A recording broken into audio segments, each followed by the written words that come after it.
Leave the membrane in place for approximately 30 minutes to allow to relax. Fold one half of the sheet back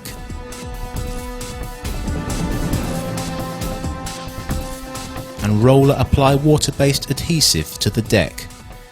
Do not apply adhesive to a too large an area on very warm days in order to prevent the glue from drying too fast.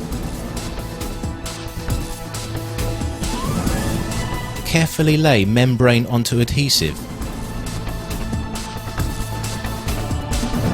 and sweep out any air bubbles with a soft broom. Repeat process to the other half of the roof. Thoroughly stir contact adhesive and apply a thin layer to both the upstand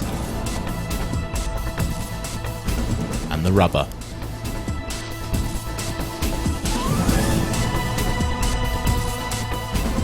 Allow to dry completely. Starting in the middle, make the membrane to the upstand small sections at a time. Smooth out by hand and cut off excess rubber with scissors or blade. Use a detail kit and primer kit to seal where the roof abuts a wall. Simply prime the brickwork and rubber, peel off the backing paper and stretch the self-adhesive detail kit into place. One detail kit is enough to seal 2 of these edges. In cold conditions, use a gentle heat source such as a hot air gun or hairdryer to help with any stretching.